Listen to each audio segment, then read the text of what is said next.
There's an old saying, you know, youth are our future. I actually think that's not the case. Youth are here now. The United States was founded on democracy. The right to vote is a central aspect of what it means to be American.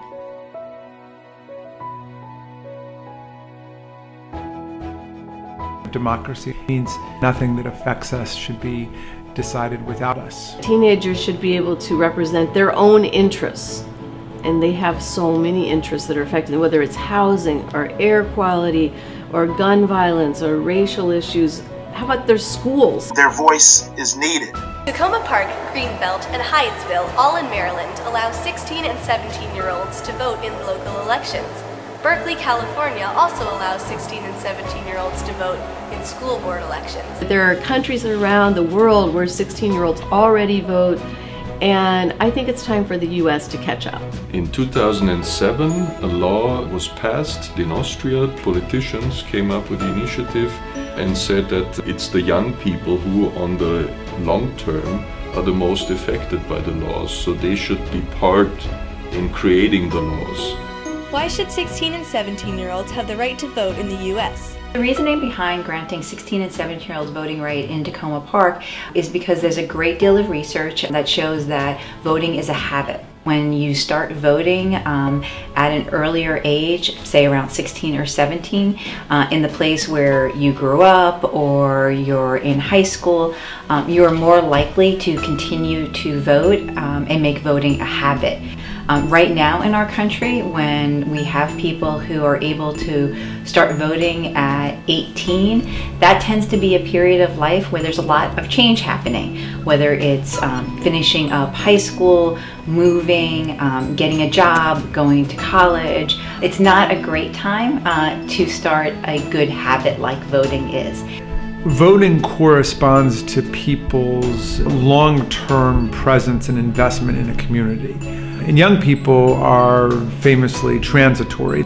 Yet there are benefits to allowing 16 and 17-year-olds to vote in the U.S. If the voting age was lowered to 16, we would see, over time, a larger voter turnout in the country. The turnout among 16 and 17-year-olds is actually higher than for older voters. If we give students the right to vote in school board elections, then school board members will have more of a reason to listen to us and there will be more accountability. The school board exists for the 162,000 students in our system. Schools exist to move students into the future.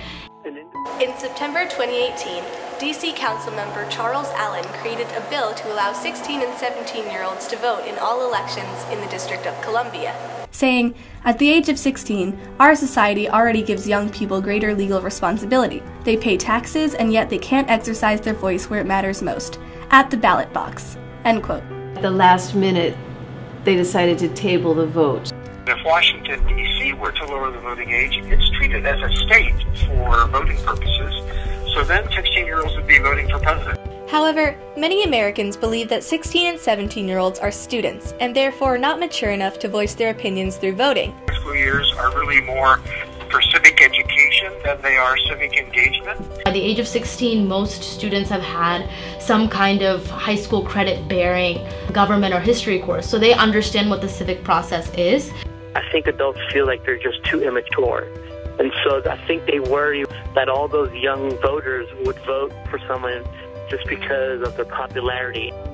There's a lot of scientific information now that shows that teenagers are perfectly able to make decisions related to voting. I absolutely believe 16 and 17-year-olds are mature enough to vote. I don't see the difference between a 16 and 17-year-old voting in our elections versus a 22-year-old, 25-year-old. Some people were saying, well, you know, if you let the 16-year-olds vote, then their parents are going to take them to the polling places and they're just going to vote like their parents do.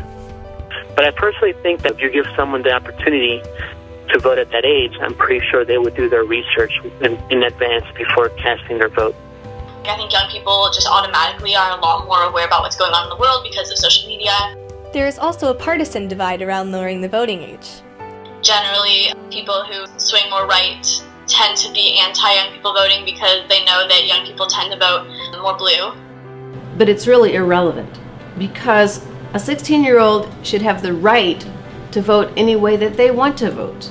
arguments that were used against extending voting rights to 16 and 17-year-olds are very similar to arguments that people have used over history to try and limit who can vote.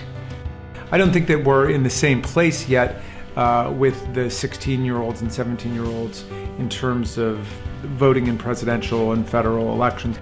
Being 16 or 17 is obviously a transitional phase. Everybody comes through it, and then you turn 18 and then you get the right to vote. I think it's especially important at this time in our country's history for youth to be engaged, and I think that was reflected in our most recent election that had the highest youth voter turnout in recent history.